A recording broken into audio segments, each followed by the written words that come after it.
Sir आपने कहा कि हमें प्रूव नहीं करना उन्हें, हम ये ना सोचे हमें प्रूव नहीं करना तो हम उन्हें इग्नोर करेंगे, पर अपने दिमाग से कैसे निकाल लें उनको इग्नोर करने के लिए? मत निकालो उनको अपने वो तो दिमाग से, नेगेटिव वही में तो मैंने जाएगा बोला। फिर। नहीं जाएगा, that is what I am saying. देखो सर आपने ध्यान से दिमाग नहीं में सुना। तो रहेगा। नहीं नहीं, गुस्सा नहीं, गुस्सा नहीं, गुस्सा नहीं, मुझे पता आपको गुस्सा आ रहा है मेरी बात से। अब अगर कोई लोग हैं जो आपको उल्टा बोल रहे हैं, मैंने इसका आंसर वैसे दे दिया है, फिर भी दोबारा से मैं देता हूँ। एक ऑप्शन ये, उससे लड़ो।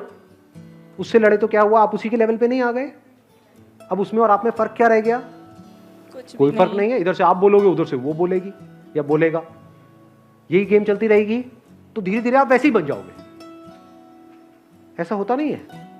जिन लोगों के साथ हम रह रहे होते हैं, क्या हम वैसे ही नहीं बनने लग जाते धीरे धीरे?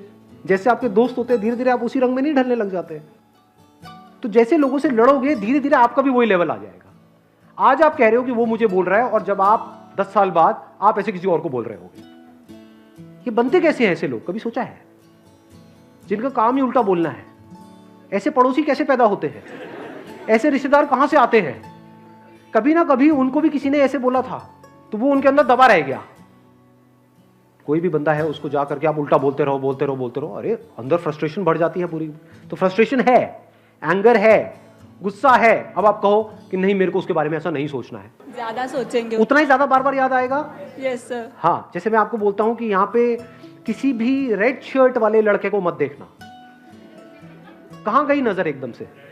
Red shirt. रेड शर्ट, समझ पा रहे हो क्या हो? ये दोनों ही सॉल्यूशन नहीं है। तो तीसरा सॉल्यूशन क्या है जिसकी मैं बात कर रहा हूं? पूरी दुनिया जितना उल्टा बोल रही है आपके बारे में, बोलने दो उसको, एनर्जी को प्रिजर्व करो और अपने काम में लगा दो। यू गॉट द आंसर या अभी नहीं? क्या है आंसर? आप एक बार माइक लेकर के बताओ। जो हमारे दुश्मन होते हैं उनसे एनर्जी लो, उनको अपनी स्ट्रेंथ बना दो। कि खेल को खेल की तरह देखो, जो हो रहा है उसको एक्सेप्ट करो। रियलिटी को हम एक्सेप्ट करने को तैयार नहीं है। अटैच हो रहे हैं उनसे जिन्होंने जाना ही जाना है। अगर आप जड़ से देखो, इस कर्मों के और इस फल के चक्कर से अगर बाहर निकलना है तो उसका क्या रास्ता है? थियोरेटिकली नहीं निकल सकते। जब तक आपकी अटैचमेंट्स रहेंगी चीजों के साथ में, सिचुएशंस के साथ में या लोगों के साथ में, तब तक लाइफ में प्रॉब्लम्स रहेंगी। अटैचमेंट कब तक रहेगी? जब तक ये गलतफहमी रहेगी कि मैं उससे अलग हूं, तभी तो आप उस पर कब्जा कर सकते हो। गड़बड़ क्या हो रही है? हमने अटैचमेंट का मतलब प्यार समझ लिया है। बहुत बड़ा मिसकंसेप्शन है। और लोग क्या कर रहे हैं, उनको यह गलतफहमी हो गई है कि अगर हम अटैचमेंट्स को छोड़ दें, जो लोग स्पिरिचुअल पाथ पे चल रहे हैं वो भी कंफ्यूज्ड हैं। उसमें से भी 99% लोग वो क्या सोचते हैं कि अगर मैं अपनी फैमिली को छोड़ दूंगा, इस दुनिया को छोड़ दूंगा, ये सब छोड़ करके जंगल में चला जाऊंगा, तो मेरी सारी अटैचमेंट छूट जाएंगी। जबकि ये नहीं है अटैचमेंट्स को छोड़ने का मतलब। अटैचमेंट्स को छोड़ने का मतलब, असली मतलब ये है कि इस दुनिया में रहना है। इस युद्ध को छोड़ करके भागना नहीं है डर करके। इस युद्ध में रहना है, मरते दम तक लड़ना है, और लड़ते लड़ते हार और जीत की अटैचमेंट्स को छोड़ना है, माइंड के लेवल पे छोड़ना है।